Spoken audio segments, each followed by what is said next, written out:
Assalamualaikum warahmatullahi wabarakatuh.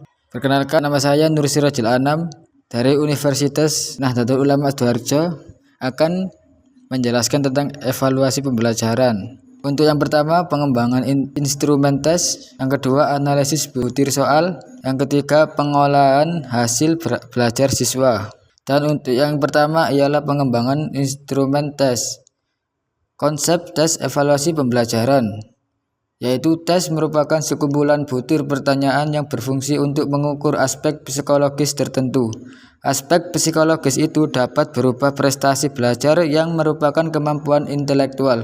Tes merupakan instrumen alat ukur untuk pengumpulan data, di mana dalam memberikan respon atas pernyataan dalam instrumen, peserta didorong untuk menunjukkan penampilan maksimalnya. Tes terdiri atas sejumlah soal yang harus dikerjakan siswa. Setiap soal dalam tes menghadapkan siswa pada suatu tugas dan menyediakan kondisi bagi siswa untuk menanggapi tugas atau soal tersebut.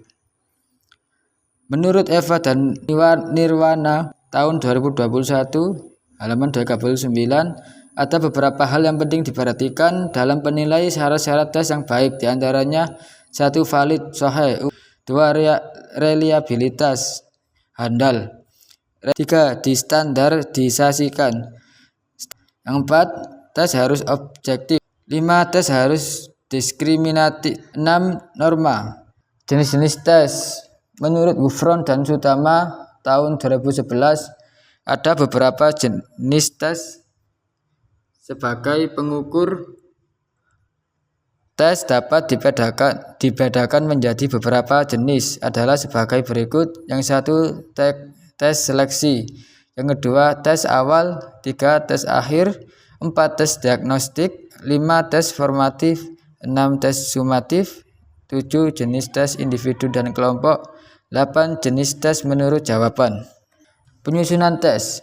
Menurut Jali dalam Titiani Machado tahun 2017 ayat halaman 11, prosedur pengembangan instrumen tes hasil belajar adalah 1. Menetapkan tujuan tes, 2. Analisis kurikulum, 3. Analisis buku pelajaran dan sumber materi belajar lainnya, 4. Membuat kisi-kisi, 5. Penulisan tujuan instruksi khusus atau TIK, 6. Penulisan soal, 7. Telaah soal, face validity, 8. Reproduksi tes terbatas, 9. Uji coba tes, 10. Analisis hasil uji coba, 11. Revisi soal, 12. Merakit soal menjadi tes.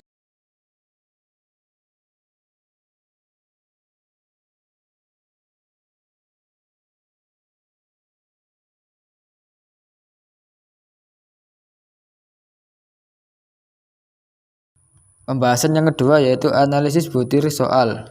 Analisis butir soal adalah suatu kegiatan analisis yang menentukan tingkat kebaikan butir-butir soal yang terdapat dalam suatu tes, sehingga informasi yang dihasilkan dapat kita dipergunakan untuk memperbaiki butir soal dan tes tersebut.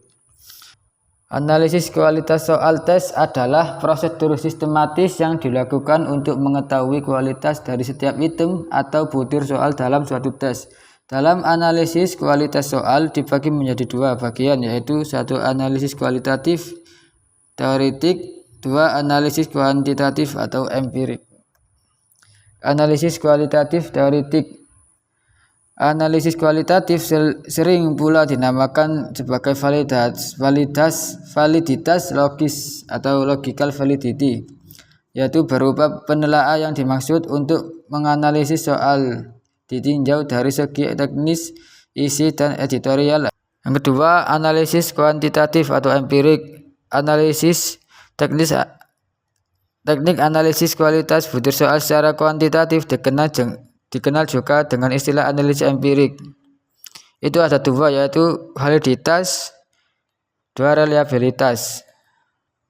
Sini saya akan memberikan contoh dari perhitungan daya pembeta butir soal bentuk ganda, yaitu yang disingkat P itu indeks kesulitan, B banyaknya siswa yang menjawab soal itu dengan benar, JS jumlah seluruh siswa peserta tes.